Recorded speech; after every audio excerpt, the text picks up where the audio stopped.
She was doing a job millions of people take for granted, guiding passengers, serving coffee, archiving the small comforts of flight. On the morning of December 21st, 1972, her shift began like any other, until a sudden, invisible force transformed routine into catastrophe. At 33,000 feet, over the Andes, thousands of feet above a frozen expanse, an explosion ripped a passenger jet into pieces. Debris scattered like leaves in a violent wind. Most seats and bodies were flung into the merciless sky, never to touch ground again. But one fragment of the fuselage, the tail section where she had been working, remained briefly intact. Inside it, strapped into her seat, sat the woman who would defy both physics and medicine. To understand what happened next, imagine two contradictory realities. First, the tail of the aircraft, suddenly severed, begins a ballistic descent. It is no longer supported by the engines or wings. It is a hollow shell with a relatively small surface area compared to its mass. Aerodynamically, such a section is unstable. It will tumble, pitch, and rotate as it dives through progressively denser air. Terminal velocity, the constant speed achieved when the force of gravity equals air resistance, becomes a crucial concept.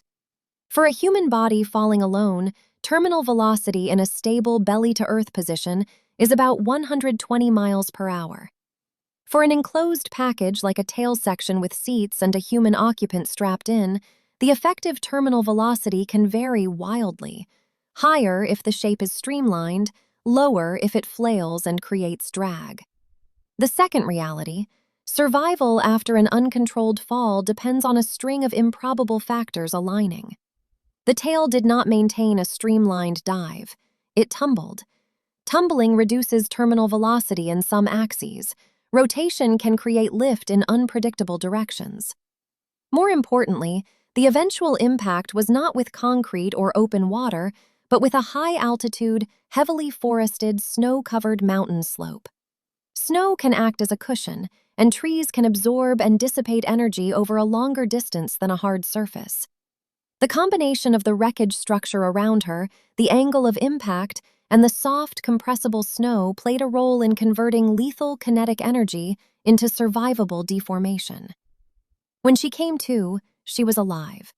Her injuries were catastrophic, multiple fractures, severe internal trauma, and a condition that would later baffle doctors, an absence of the kind of blood loss and organ failure expected from such a fall. At the hospital, physicians described phenomena that stretched the limits of their textbooks. Hypothermia, in a paradoxical way, had been protective. Lowered body temperature slows metabolic demand and can reduce bleeding. The constricting metal of the fuselage section had acted like an impromptu harness, preventing evisceration and some deceleration injuries. A cascade of medical miracles, prompt rescue, rapid transport to care, blood transfusions, and the body's own capacity to prioritize oxygen to vital organs combined to keep her alive. Beyond the cold facts of terminal velocity and trauma, there is a human element that is hard to quantify. She survived a fall of more than 6 miles, an event so improbable that it reads like myth, and yet she emerged with a will that did not break. Months after regaining enough strength to travel, she returned to the place where her life had been shattered, the sky. Her decision to fly again was not an act of denial. It was a statement about control, about reclaiming the narrative of a life interrupted. For some survivors, returning to the scene of trauma is part of healing. For her, it was also an assertion that the violence of that day would not dictate her fear. Her story forces us to confront uncomfortable intersections, the brutal indifference of physics, the fragile resilience of the human body, and the psychological courage required to continue living in a world that can explode without warning. It reminds us that survival is rarely a single factor. It is a confluence of engineering, environment, medicine, and sheer human stubbornness. 6 miles of freefall should have been an end.